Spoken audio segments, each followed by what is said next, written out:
Mara Ellison stepped off the midnight bus with a duffel, a coffee gone cold, and the kind of silence you only hear in small coastal towns after tourist season. The sign at the edge of the lot read Havens Bluff, Maine, its white paint flaking like peeling frost. A foghorn muttered from somewhere beyond the dark, and the air smelled like salt and pine and wet rope. Home had a way of shrinking when you looked at it after too many years, like a sweater you thought would still fit. Mara pulled her hood tighter and told herself the past was no heavier than the bag on her shoulder. It was a lie. Some lies, she'd learned, were gentle enough to survive the night. She passed the shuttered bait shop, the laundromat with its flickering open, and the empty windows of the old Ellison house on Harbor Street that had been sold after her mother died. The house looked surprised to still be standing. She hadn't written ahead to anyone. No postcards, no text to the cousins who ran the diner. Havens Bluff had always been a place where news moved faster than light. By morning, they'd all know she was back. For now, she wanted to see the water. She wanted to hear the waves like a metronome correcting her heartbeat. Down by the pier, the fog was thicker, the kind you could bite. Lobster pots stacked like patient drums lined the wharf, and a string of Christmas lights someone had forgotten to take down cast a warm, trembling glow over the planks. Mara watched a solitary figure at the far end of the pier, leaning on the railing in a posture she recognized without knowing why. He turned when her boots tapped in rhythm against the slats. His face came into the light, brown hair damp with mist, a day's stubble, eyes that held more tide than sky. "Didn't expect anyone else out," he said, voice soft enough not to scare the ocean. "Could say the same," Mara replied. She had always been good at hiding the quiver in her words. It came from growing up in a house where sound traveled too well. He nodded at the duffel. "You from the bus?" She nodded back, and he smiled like someone who knew how to keep a secret and not make it heavy. "Noah Calder," he said, offering his hand. "Work search and rescue for the county. Nights are easier when the fog's talking." "Mara," she said. She didn't add the last name. In towns like this one, names were keys. You learned when to leave them in your pocket. They stood with a polite space between them, listening to water slap wood. A buoy bell clanged somewhere out in the gray. Noah pointed toward the jagged black suggestion of the headland. "That's Whitlow Point," he said. "Lighthouse is out there. Been dark for years." "Since the keeper died," Mara said automatically, and Noah glanced at her. "You know the story?" "Everyone knows the story," she said. "Fell from the gallery during a storm. Some say he jumped. Some say he saw something in the water." She took a breath. "Some say he was pushed." Noah's mouth tilted. "People say a lot of things here." Mara thought of her mother's voice, brittle as dried seaweed, warning her about men who stared too long at the horizon. "Men like that are already gone," her mother would say. "They've just forgotten to pack." "What brings you back, Mara?" Noah asked, like he didn't mind if she didn't answer. She lied again, gently. "Needed air that tastes like salt." "Fair," he said. "Then, we found a boat yesterday. Drifted in from beyond the shoals. No one on board. No engine. Just a name burned off the transom so clean you'd think it never had one. Sheriff's office called it an empty. Town calls it an omen." He shrugged. "I call it a headache." Mara kept her eyes on the fog, where shapes moved if you let them. "What do you think happened?" "Storm took it," he said, but his voice was the kind you use when you don't believe yourself. "Happens." Mara's phone buzzed with a number she didn't recognize. She let it die in her pocket. The last time she'd taken a call she should have ignored, she'd stayed in Boston one season too long, followed a love that didn't know the difference between devotion and control. She had the scars to prove it, skin deep and otherwise. The wind picked up. Somewhere a gull decided to complain. Noah pushed away from the railing. "You got a place to stay?" "For now," she lied again. The room she'd booked above the hardware store might as well have been a question mark. He nodded like he'd decided something. "I'm headed past Harbor Street. Need a lift?" She weighed the calculus of strangers and offered hands, the way women did without letting it show. He wasn't a stranger exactly. He was the kind of familiar you get from a town that stamped people in the same mold: patient, weathered, quick to laugh, quicker to look away from things they couldn't fix. She nodded. Thanks. They walked past the bait shop, past the laundromat's quivering O, past the house that used to be hers. Noah asked no questions. Mara appreciated the mercy. When he dropped her at the steps to the hardware store, she thanked him with a smile that didn't rise all the way to her eyes. He gave her a card anyway, Noah Calder, County, and said, "Call if you hear anything weird. Fog plays tricks." "What kind of tricks?" "The kind that sound like your name," he said, and drove off with his windows down. Inside, the room was small and perfect in the way of places that don't pretend to be more than they are. A bed that wore its springs on its sleeve. A window overlooking a slice of harbor and the empty shape of the pier. A narrow dresser with a mirror that had learned to forgive people. Mara left the lights off and watched fog melt into rain. She unpacked a sweater and a notebook and the old Polaroid of her mother smiling on a summer day that remembered how to be kind. She had come back for reasons she could not yet say out loud, even to herself. But reasons have a way of talking when you're alone. She almost missed it, the soft tapping at the window, not rain, not the petulant insistence of a branch. 4 taps. The pause. 4 taps. Another pause. Her skin tightened.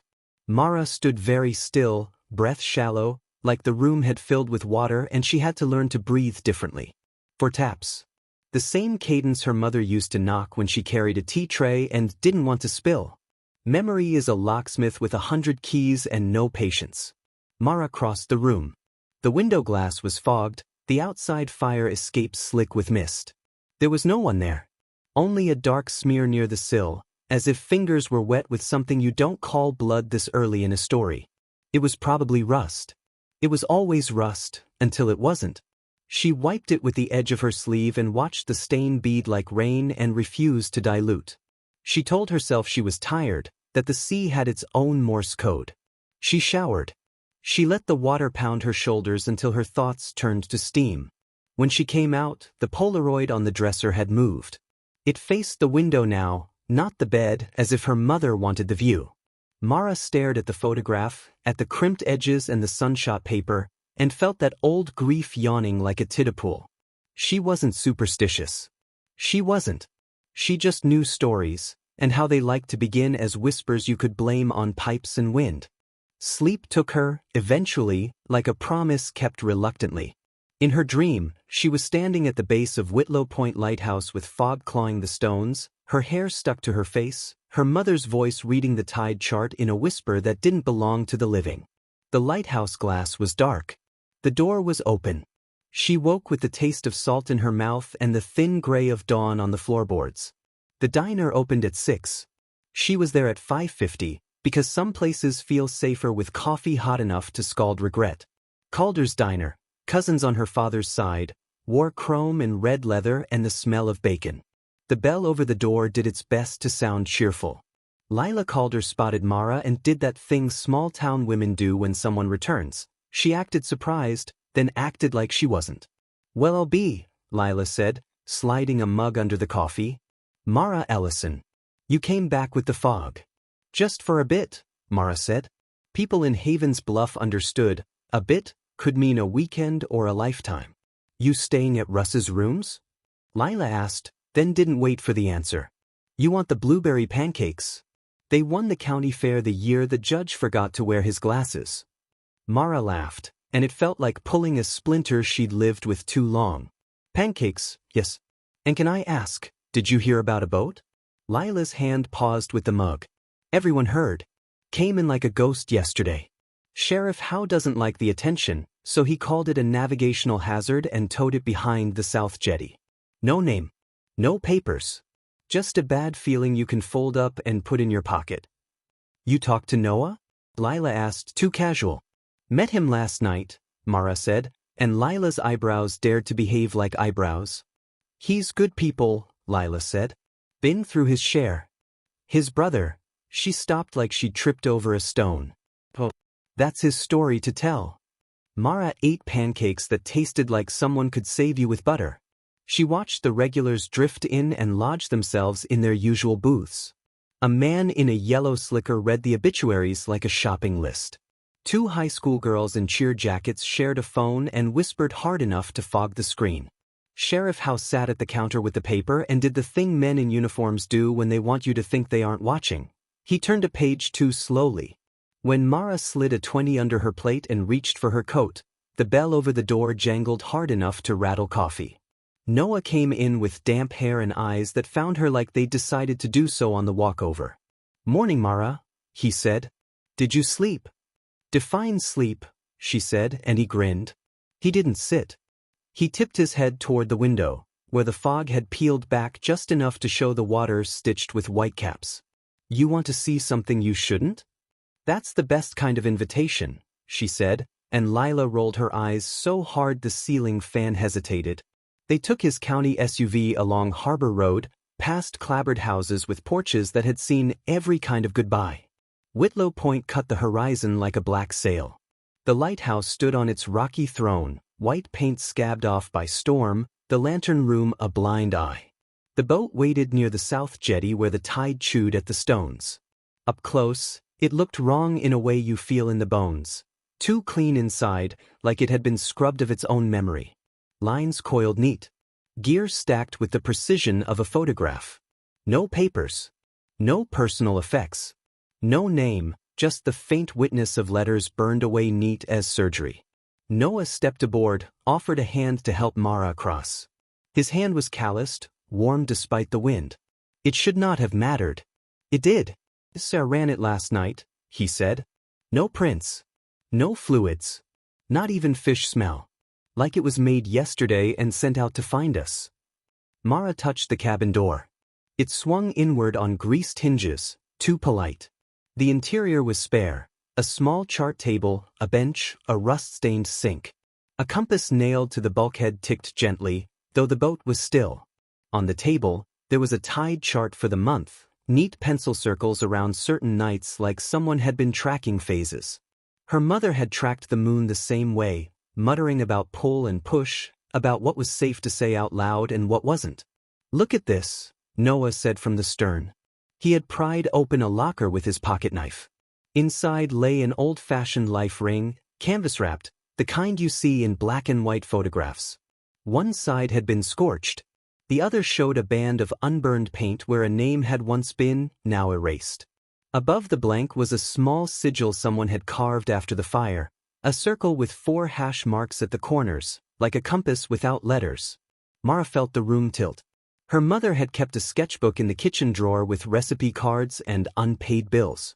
As a girl, Mara had flipped through drawings of the lighthouse and the pier and rough water. In the margins, her mother had drawn that same sigil. When Mara had asked, her mother had said, "It's a knot. It keeps things where they belong." Then she'd changed the subject, as if words might wake something sleeping under the floorboards. "You okay?" Noah asked. He was watching her with that quiet way he had, like he could see the weather shift inside people. "I've seen that symbol," she said. "My mother drew it. On everything. Lighthouses. Tide charts." Noah's expression settled somewhere between curiosity and caution. "What was your mother's name?" Mara considered the deck, the horizon, how the town held its breath when certain names entered a room. Then she gave him the key. "Claire Ellison." Noah absorbed it like a bruise absorbs pressure. "Your mother. She was there the night the keeper fell." "She was," Mara said. "She said there are things you don't point at. They point back." She looked at the sigil again and felt lightheaded. "I think someone's pointing." They left the boat to the sheriff's deputy, who didn't like that at all, and hiked the path to Whitlow Point. The lighthouse up close had the dignity of a ruined cathedral. Mara ran her hand along the bricks and felt a warmth that had no business being there. The door hung ajar. Inside, the iron steps spiraled like a spine. The air tasted like pennies and rain.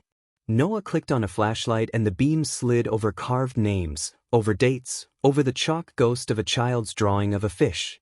Halfway up, they found a place where the outer wall had been patched with mortar a different color, a scar that didn't match the skin. Someone had pressed the same sigil into the wet mortar before it set. For marks like cardinal points. A circle that tried very hard to be whole.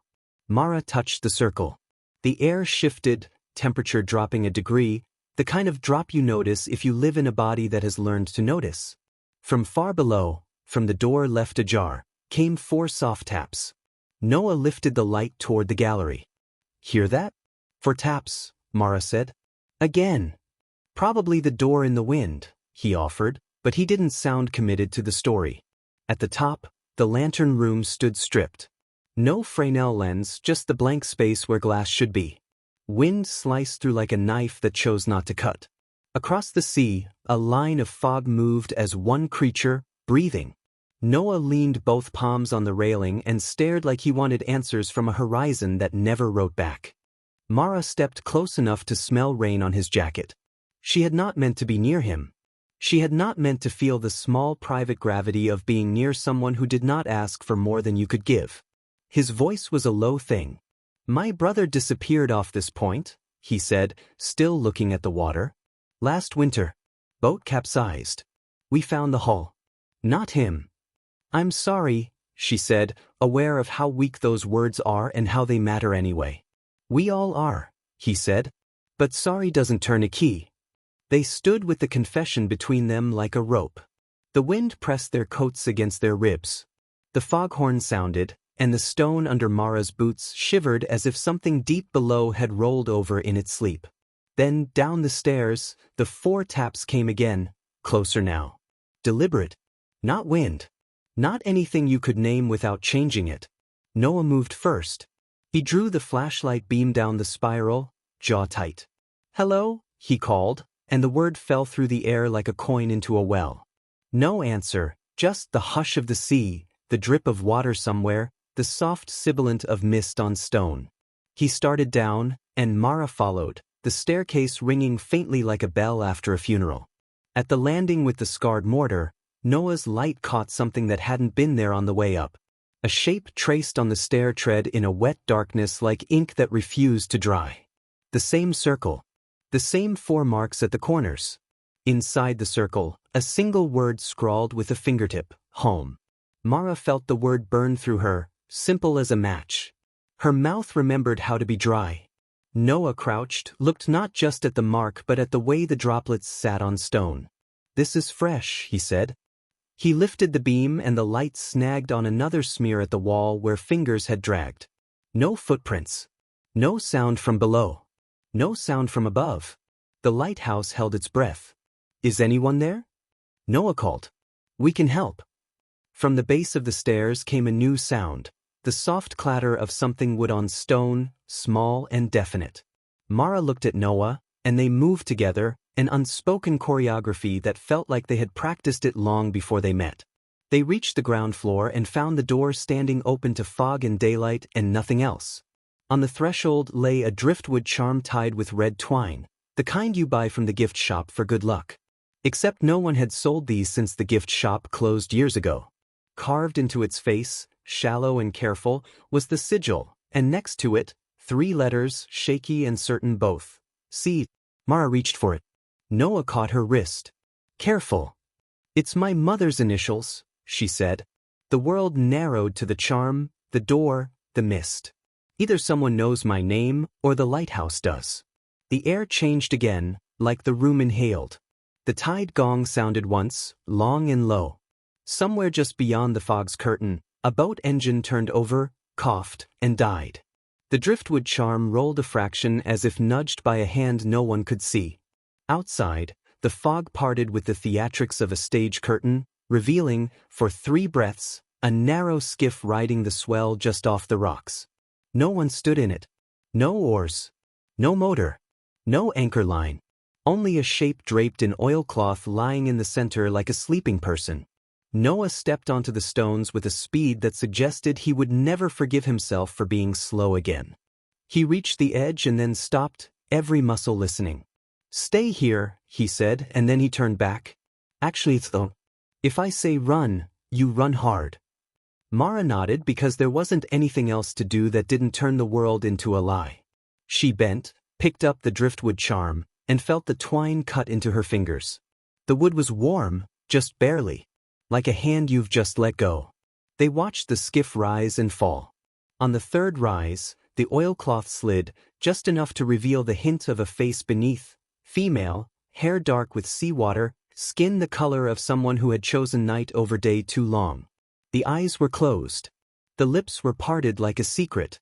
For a terrible instant, Mara thought she was looking at a mirror laid flat on an altar. Then the face drew breath, ragged, undeniable. Alive. Noah swore softly, the kind of profanity that is really a prayer. He shrugged off his jacket, tossed it to Mara, and stepped toward the water. "We need a line," he said. "If she slips." Mara was already moving, scanning the rocks, finding an old coil half buried in kelp like the sea had been saving it for exactly this moment. She kicked it free, the smell of rot and salt hitching a ride, and tossed the end to Noah. He looped it around his waist with the competence of someone who had done this in seas worse than this and survived. He waded in, boots filling, jeans biting at his legs, the rope paying out from Mara's hands. The fog pressed close again like a crowd hungry for spectacle. The skiff bumped a rock, spun, and the oilcloth slid a little more. The woman's eyes fluttered open. They were a strange color in the half-light, gray like old photographs. She saw Noah and made a sound like a gull breaking. "Don't," she said, the word lilted with a place not Maine, not anywhere Mara could name. "You can't cross the—" The rest of the sentence was swallowed by a slap of water as a wave rose bigger than the wind should have allowed. It hit Noah at the waist and lifted him off his feet, rope dragged tight in Mara's hands, skin burning where the fibers bit. She braced, the stones slick under her boots, and held harder. The skiff slid sideways, kissed the rocks, almost rolled. Noah reached, caught the gunwale, and with a sound that was half effort, half refusal to let the story end badly, he hooked his arm under the woman's shoulders. "Pull!" he shouted, and Mara pulled, weight and will and the memory of every time no one had pulled for her. The rope sang. The skiff scraped and groaned. The woman's hand flailed and found air. Mara leaned back, legs shaking, fingers numb. Then the water gave up its claim. Noah staggered into the shallows with the woman held tight, both of them coughing like they had to learn lungs from scratch. They laid her on the stones. She blinked at the sky like it was a question. Her lips trembled. Mara knelt, jacket draped over the shivering frame, driftwood charm clutched in one hand like a talisman. Up close, the woman looked younger than Mara by a handful of summers and older by a handful of storms. She turned her head, eyes finding Mara's, and something like recognition, like relief or dread, moved across her face. "It's you," the woman whispered, voice scraped thin. "Came back. Good." Her gaze snagged on the charm in Mara's hand. "Keep that with you. Don't let them see your name." "Who?" Noah asked, already scanning for help, for a signal, for anything with a siren. "Who did this?" The woman looked past him, toward the lighthouse door, toward the spiral of the stairs inside. "They're waking the light," she said, words falling apart. "It wants its keeper." Mara swallowed, mouth metallic. "What's your name?" The woman's lashes fluttered. A tear made a slow, salt path into her hair. "Leda," she said. "Leda Voss." Then she closed her eyes as if someone gently pressed two fingers to them. Sirens, eventually. Deputies who didn't know how to write this into a report. Questions that weren't really questions. Noah gave statements. Mara gave a version of the truth too simple to be a lie. Leda Voss was taken to the clinic, which was a white house with a red cross and a nurse who had delivered half the town. Sheriff Howe told them both to go home, which in the language of men who don't like what they can't fix means, "I can't keep you safe if you keep asking." Noah walked Mara back to Harbor Street with the rope coil slung over his shoulder like a trophy he didn't want. "You don't have to be in the middle of this," he said. "You can say you were never here." Mara looked at the charm in her palm, at the sigil cut by a careful, frightened hand, at the initials that made the past present. "I don't think I get to choose," she said. They stood outside the hardware store room where she had pretended she would sleep better tonight. The fog had thinned to a veil. The gulls had the decency to be quiet. Noah shifted, like a man who wished for better words. "If you need anything—" "I have your card," she said, and then she said a truth before she could stop herself. "You feel familiar." He smiled, small and tired. "You do too," he said. "Like a story I was told once and forgot until just now."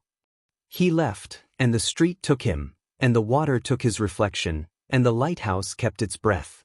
Mara went upstairs and set the driftwood charm on the dresser next to the Polaroid of her mother. The charm rocked slightly and settled, as though aligning with something she couldn't see. She listened to the room do its work of being a room. She made it to twilight without crying. She made it to full dark with the light off. She sat in the chair by the window and wrapped a blanket around her shoulders and watched the harbor blink with the winks of working boats heading out into black water that had never needed human permission. At midnight, exactly, she knew because the church clock counted it out with the gravity of bells, a new light flared at Whitlow Point. It wasn't the steady revolution of a lantern meant to guide ships. It was a pulse, a heartbeat, a single eye opening. Twice.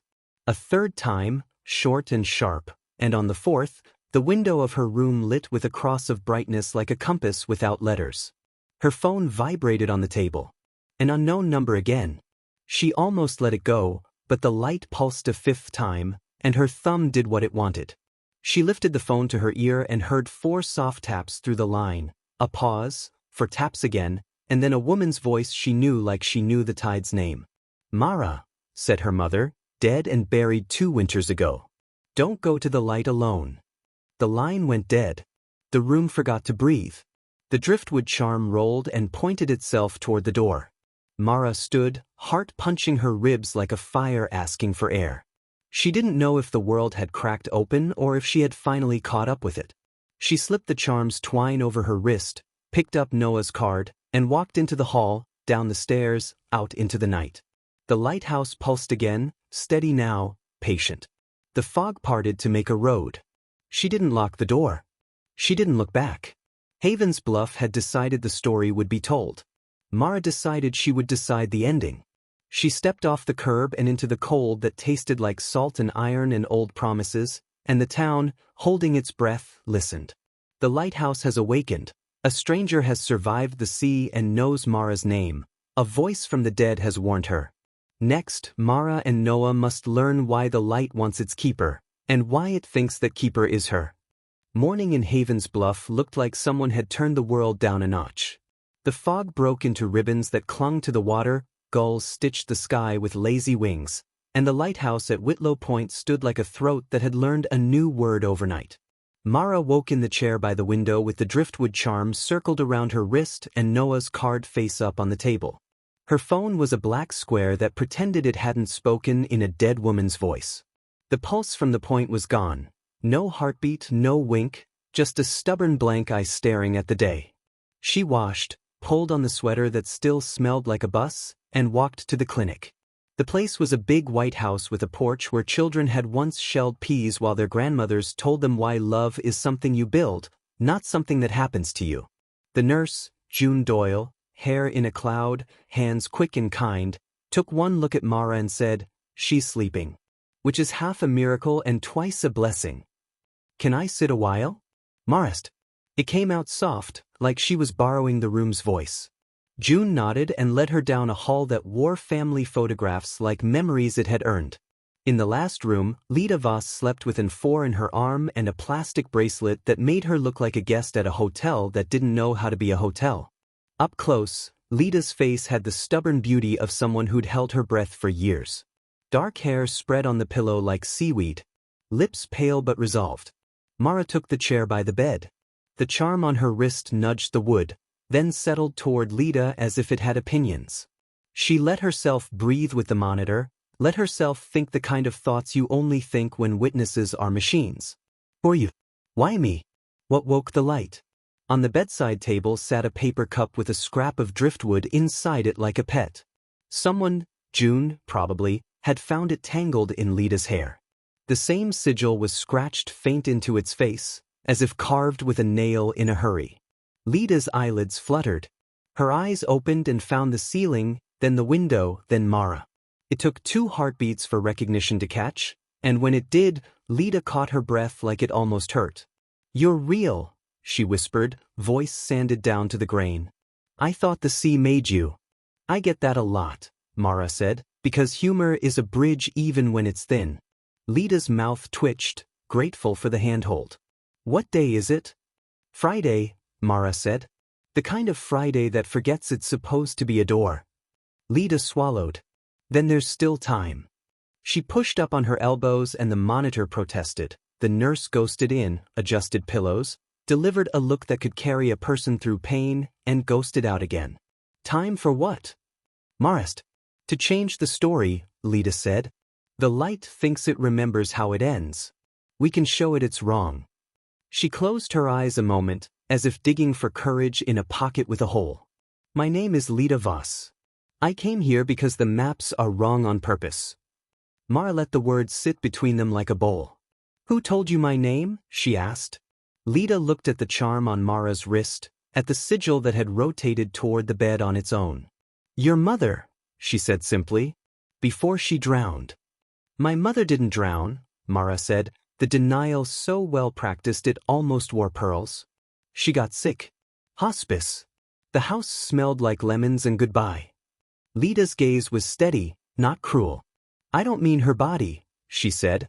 I mean the part of her that tended the water. The keeper. When the town let the lighthouse go dark, she took on light that should have burned in glass. It burns in blood just the same. Mara wanted to stand and walk until the horizon stopped pretending to be straight. Instead she sat and folded her hands around her knee and said, Explain. Leda spoke like she'd rehearsed on boat decks and in night wind. There are towns along this coast that trade with the sea, she said. Not fish. Not lobster. Balance. They set lights and draw knots and mark nights so the rips and undertow don't take more than their share. When a keeper dies, the light looks for the next to carry it. Some families are good at it. Yours is one. She gestured at the charm. That's a ward. A compass to confuse the ones that count. The ones that count what? Marist. Names, Leda said. Os. Losses owed. June returned with a thermos and 2 paper cups. She poured tea like the world could be mended with steam. You two want sugar or cents? She asked, the town's version of a joke. Leda took her tea straight. Mara took both. What woke it? Marist. The light. It pulsed last night. Like a heart learning to be a fist. Leda's knuckles went white around the cup. Someone started the glass, she said. Not the old Freynell. A poor thing built to be hungry. They fed it a name. She looked at the window. And it ate. Mara heard the word ate in her ribs. Whose name? Leda's voice went careful. Noah Calder's, she said. The room tilted. The teacup slipped in Mara's fingers and June's hand was already there with a napkin, because she had learned to catch all kinds of spills. He's not dead, Mara said, because some sentences are sandbags in a flood. No, Leda said. Not yet. The light calls first. Then it takes. It's old. It remembers bargains. If no one answers the call, it drags who it can reach. It knows his line. His brother was promised. The sea considers a family a single rope. Mara stood because sitting became impossible. She felt the charm at her wrist tug toward the door again, insistent as tide. Then we go, she said. June nodded as if she'd expected exactly this. I'll call Sheriff Howe, she said, which was the town's equivalent of lighting a candle and hoping the wind behaved. And I'll pray, with my hands. Leda, you keep breathing. Mara, you be smart. Mara touched Leda's wrist, skin cool under the clinic's innocent light. If you remember more. I'll draw it, Leda said. Words slip. Lines hold. Outside, the day had noticed the business of being day. Trucks clanked. A dog barked at a seagull with the confidence of a creature that has never met the Atlantic up close, and the diner's sign buzzed like a fly that planned to live forever. Mara dialed Noah as she walked. His voicemail picked up with a steady tone and the sound of a patient man trying not to sound tired. Call me, she said. Please. She didn't say I heard your name in the same sentence as Eaton. She didn't say I'm scared in a way I can't wear on my face. She said, I'm going to the point. He met her at the base of the Lighthouse Road, gravel dust on his boots, hair wind-tossed enough to look accidental. He lifted a hand, sheepish. I was headed to find you. You and everyone else, she said. Leda's awake. He exhaled a thank God that wore no theology. What did she say? That the light eats names, Mara said, and watched the flicker in his eyes, the way he filed fear under things to use later. She said it wants you. Of course it does, he said with a crooked grin. I'm charming. Don't joke, Mara said, and the way she said it pulled his gaze to hers like a compass needle deciding itself. He sobered. Okay, he said. Then we don't feed it.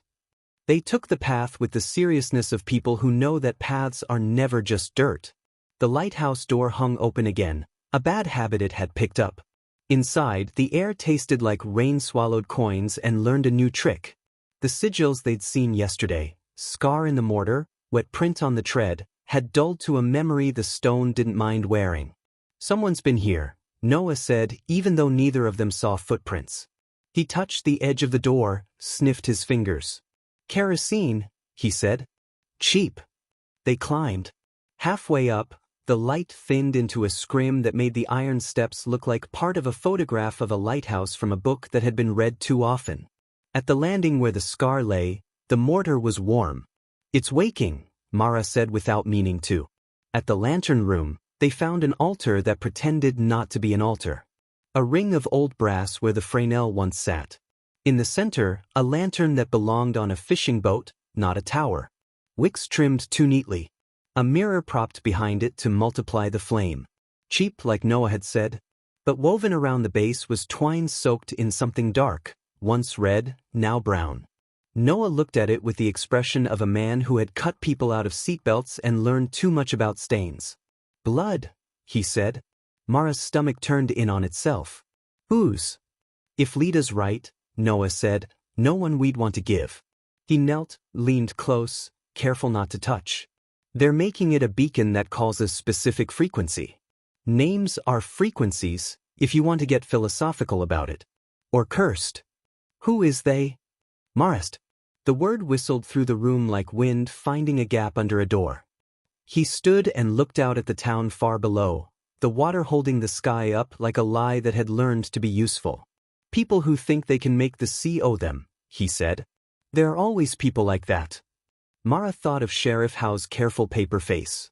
She thought of men in peacoats at the end booth at the diner who ordered tea with lemon and looked out the window as if they were waiting for a ship that only came to certain names. She thought of her mother's hands, raw in winter, drawing the circle and 4 hash marks over and over until the pencil broke. We turn it off, she said, and reached for the lantern. Noah caught her wrist. The knot first, he said. If it's bound, it bites. She stared at the twine around the base, at the sigil pressed into bits of wax that had dripped and cured like tears. I don't know the untying, she said, which felt like saying I don't know the spell that keeps me whole. Noah nodded, like he had guessed and loved her for saying it out loud anyway. He drew his pocketknife, slid the blade between twine and brass, and eased. A low, almost human sound rose from the metal, a throat clearing from a throat that wasn't there. The lantern flame that hadn't yet been lit flickered anyway, as if air caught fire on memory. Mara tasted iron. On 3, Noah said. 1, 2. The stairwell below them knocked 4 times. Slow. Deliberate. The room cooled. Noah froze, knife under twine, and Mara turned with the pre-irrational certainty of prey. At the top of the stairs stood a man who wore a fisherman's coat older than both of them and a face like driftwood that had taken on the idea of a person.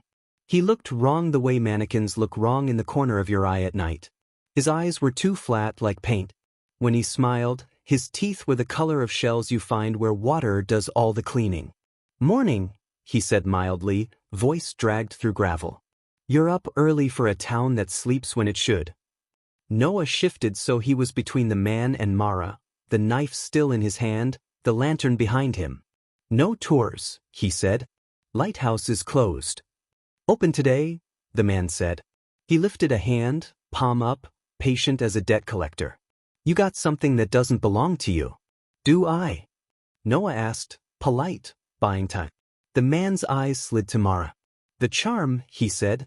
Those are for people who don't trust the tide to know their name. You don't want to offend the tide. Mara felt the twine press her wrist.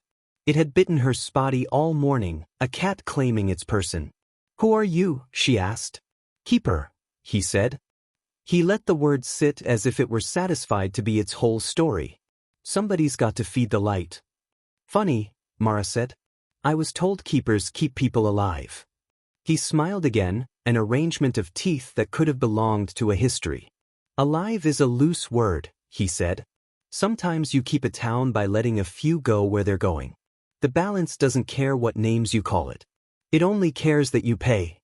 It hit Mara then, where she'd seen that coat, that posture, that plain face that held no traffic with apology. In a Polaroid in her mother's drawer, a man next to Claire Ellison at a harvest festival, both of them laughing at something off camera, a Lighthouse pin at his collar, the caption in fading ink, Amen, last of the glassmen. He had drowned the winter before she left for Boston. Unless he hadn't. Unless some parts don't come back the way we do.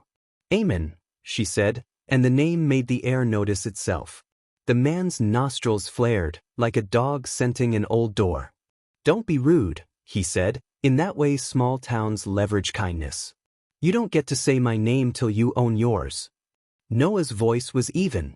You're hurting people, he said. Call it balance all you want. It's cruelty in a better hat. Cruelty is the weather, Eamon said. We just bring umbrellas. His gaze slid to the lantern. Now give me the knot and step away from the light. Or the light will come for what it's owed.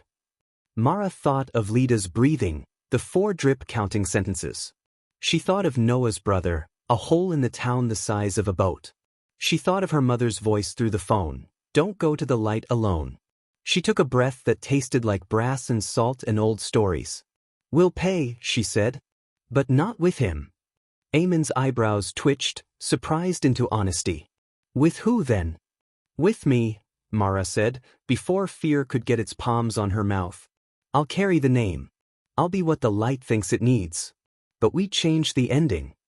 Noah turned, shock bright in his eyes. Mara. Don't, she said softly. If it was going to take someone, it already chose. I'm offering a better engine. Give me an hour. We do it my way. Eamon looked delighted, which was not a safe thing. Deals, he said, almost clapping. The shore's favorite sport. He stepped into the room and the temperature dropped again, frost-pale breath rising from their mouths. He put 2 fingers to the knot, tipped his head like a priest. You want to carry it? He asked Mara. Say so. Mara lifted her chin. She didn't say her last name. She said the name her mother used when she woke her gently. Mara Claire, she said, letting her mother's name be shelter and spine both. Eamon's eyes warmed, almost human. Brave, he said. Stupid. Same thing usually. He looked at Noah. Don't try to be the hero. Heroes drown. Not today, Noah said without humor. Today we keep each other alive. Eamon pressed his thumb to the knot. The twine tightened around brass, then loosened with a twitch like an animal's last breath. The room shivered. Somewhere below, the door knocked 4 times. The lantern flame, unlit, whooshed into life with a pale glow that had no right to burn. Noah lifted the knife and cut the twine in a clean motion that should have been an ending. The flame licked higher, as if grateful for the wind. Oops, Eamon said, smiling. It remembers you now. He nodded to the stairs. You've got until moonrise to keep your promise. Then the light chooses. It always has. You don't teach old souls new steps. He turned and went, footsteps leaving no sound. The stairwell swallowed him like a polite throat. The flame in the lantern burned steady, cold, wrong. Noah swore without moving his mouth. We're not doing this, he said. We're not feeding you to a story that eats girls. Mara moved to the ring, felt the cold place where the Fresnel should be. We don't have to, she said. We have to teach it. Lights don't keep, they guide. We make it remember. How? Noah asked, and the word had more hope than it let itself admit. By telling it what it's for, she said. She touched the brass, drew the sigil with her finger the way her mother had drawn it on grocery lists and calendar squares. By giving it a keeper who refuses the blood price. That's not how bargains work, he said. That's not how some of them work, she said. But I was raised by a woman who could make a recipe with no sugar sweet. We cheat. They spent the afternoon turning the lighthouse into a throat that would sing a different song. Noah pulled the lantern, set it on the floor. Mara pried up the ring's screws with a persistence that made her fingers ache. They cut the twine into 4 equal lengths and laid them at the cardinal points of the room, like she remembered her mother doing with candles at Christmas when the power went out. Noah fetched a box from the SUV, flares, coils of clean rope, a mirror from a med kit, a handful of reflective tape. "We make our own Fresnel," he said. "Ugly but bright. Point it where we want." "Out," Mara said. "Into the dark, not into the town. Into whoever's lost." At dusk, Lila brought a thermos and sandwiches as if this were a picnic with bad weather. She didn't ask questions. She pressed her palm to Mara's cheek and said, "You got your mother's stubborn. Use it for good." Sheriff Howe arrived, took one look at the room, said, "No one dies on my watch," which is the kind of sentence cops say when the tide is already laughing, and then put 2 deputies at the base of the stairs with orders to let no one through who smiled like driftwood. Leda came in on June's arm, pale but intent, a notebook clutched to her chest. "I can't stay still," she said, apologizing to the rulebook with her eyes. Her drawings, done in a moving car by the looks of them, were maps of the current lines off Whitlow Point, the rip that always set at moonrise, the false calm that looked like glass and 8 boats. "Aim it here," she said, tapping one. "If we catch the rip when it turns, we can pull the call sideways. Names will slide right off." "Science," Noah said, almost a laugh. "Bless you." "Not science," Leda said. Memory turned into lines. They built a light with mirrors and tape and a rope circle that had nothing to do with sacrifice and everything to do with rescue. When the first stars shook themselves awake, Mara stood in the center of the ring and felt the world take a breath it had been holding all day. The lantern on the floor flickered, petulant. The room hummed barely.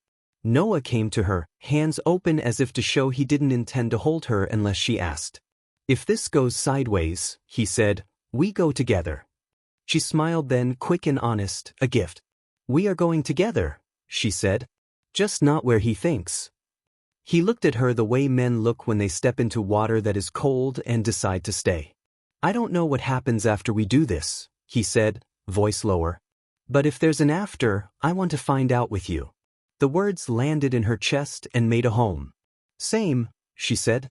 "But let's earn it." Moonrise came like a coin lifted from a pocket. The sea brightened along its edges.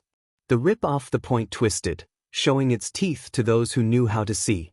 Below, the deputies checked their watches and did not admit it was a comfort. Sheriff Howe muttered into his radio like prayer beads. Lila sang something under her breath in the stairwell that might have been a lullaby. June stood by Leda with a hand on her elbow, reminding Bones how to stand. Eamon's footsteps returned, though no one saw him. The lantern's flame threw a long, thin shadow that pointed straight at Mara, as if a compass had finally remembered its true north. The hair rose at the back of her neck. Her phone buzzed on the floor like a trapped bee. She didn't look. She knew whose voice it would borrow. "Ready," Noah said. "Ready," Leda said. "Ready," Mara said, and stepped into the circle. Wind pressed its mouth to the glass. The mirrors quivered, casting chopped beams out over the water. Noah lit 3 flares in sequence, the smoke sweet and chemical, the light brute and earnest. Leda counted off the swell with a finger tapping her thigh, timing the rip's turn like a conductor. Mara lifted the charm at her wrist and felt it heat, not burning, just insistent, like a hand squeezing before a leap. "Now," Leda said. Noah tipped the mirror, sent the flare-bright beam into the seam where 2 currents argued. The light hit water and the water changed its mind. For a second, the rip stood up like a snake considering whether to strike.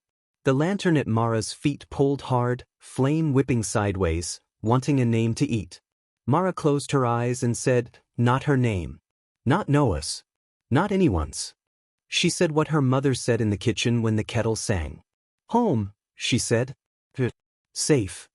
She said it like a bell, for beats, a pause, for beats, like the tapping that had followed her since she stepped off the bus. She said it until it sounded like English and something older, like rope thrown and caught, like harbor. The lantern fought. The mirrors hummed. The rope at the quarter points thrummed in the floorboards like strings on a deep instrument. Something immense moved under the water, rolling, choosing. The beam caught the rip as it turned, and for a heartbeat, everything paused, sea, wind, breath, as if the whole coast were deciding if it wanted to be kind. The door at the base of the stairs slammed. Footsteps pounded. A shout. Sheriff House swearing like a man who preferred boredom and had had it taken from him. Eamon's voice rose through the tower, no longer mild. "You break the story," he called, anger fraying the words. "You can't break the story." Mara opened her eyes. "Watch us," she said, and stepped forward so the charm crossed the ring. The lantern snapped like a trap. The flame leaped, blue-white hungry. It shot up the air as if the room had become a chimney. Noah threw his body between Mara and the flare on reflex, but the light bent in midair, nose toward her like a dog catching a scent. The charm seared hot, the sigil glowed, the rope at north twanged and frayed. "Mara!" Noah shouted, one hand on her arm, the other on the mirror, fighting angles, fighting a thing that had no hands and too many. The flame stretched, a tongue tasting. It reached for her face with the intimacy of a kiss that hadn't been earned. And the Polaroid in her pocket, the one she'd slipped there without thinking, caught fire. It should have curled and blackened. It didn't. It flared gold and then white, and for an instant the lantern's light and the Polaroid's light met in the middle of the room and recognized each other. The air rang like glass ringing a note when you wet your finger and circle the rim. Mara saw her mother's smile in summer. She saw the lighthouse on a day with no storms. She saw herself at 6, at 12, at the age she was now, face lit by a piece of light that wasn't asking for anything but a path. "Guide, not keep," Mara said, through her teeth. "Listen." The flame stuttered. The rip groaned, turning its back. The mirrors hissed. Noah shifted the beam a hair's width, catching the seam exactly where Leda's sketch said it would be tender.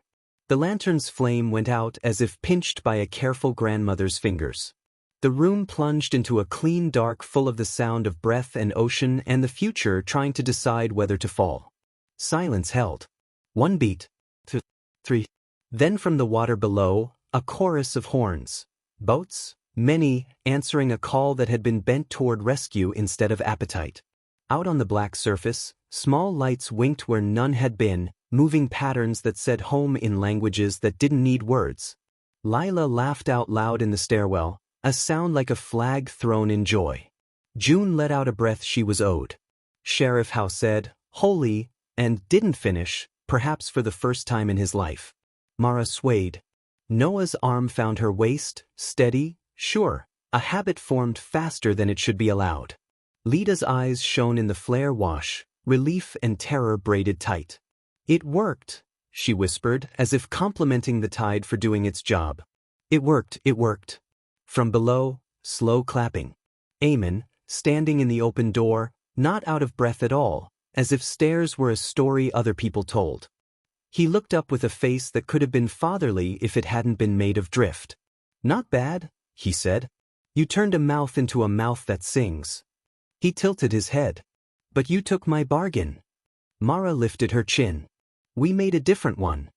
"You think the sea honors subclauses?" he asked, amused. "You're clever, Mara Claire. But you said you'd carry it. A light won't forget a promise just because you made a prettier one on top."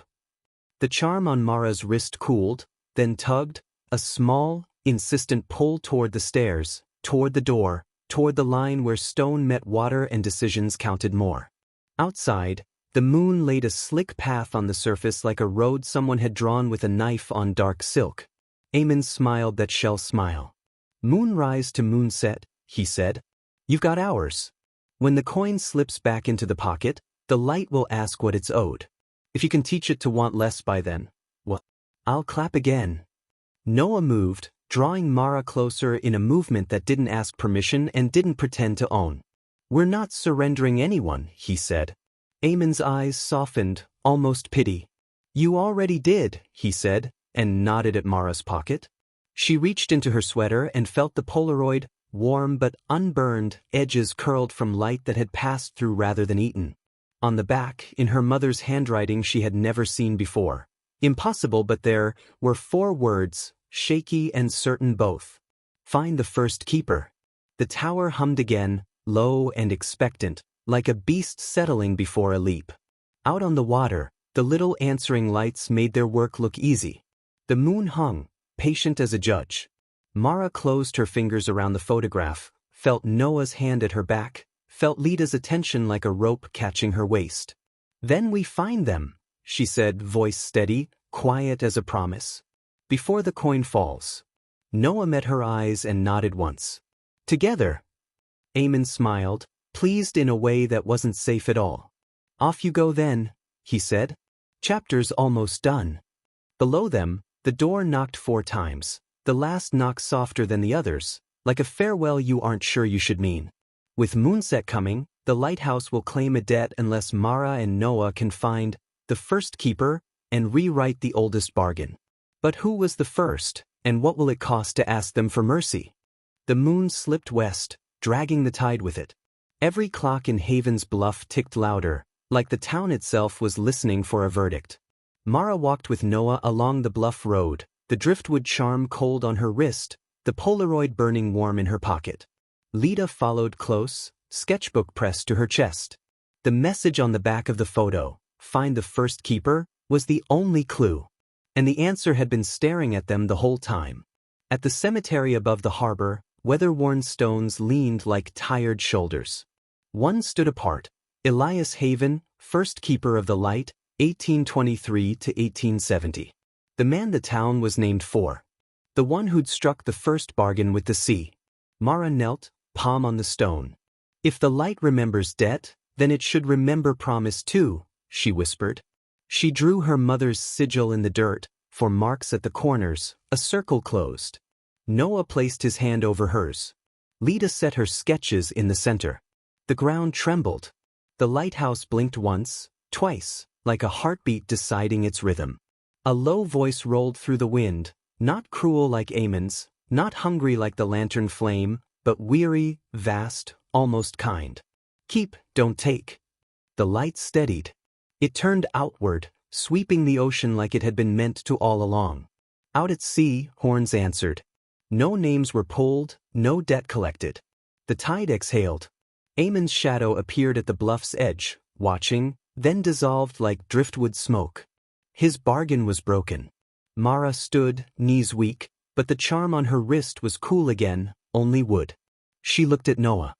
He smiled, tired and real, and said, "Guess the light chose right." She laughed then, a laugh that surprised her. "No, we did." They walked back into Haven's Bluff at dawn. The diner lights glowed warm, gulls bickered on the pier, and the lighthouse burned steady on Whitlow Point, not a mouth demanding sacrifice, but a guide keeping sailors safe. Noah reached for her hand, not asking, just offering. Mara let herself take it. For the first time since she'd stepped off the midnight bus, she felt the weight lift. She thought, for real this time. Mara rewrites her family's cursed legacy, the lighthouse becomes a true guide again, Noah survives, and love begins, and Haven's Bluff is safe.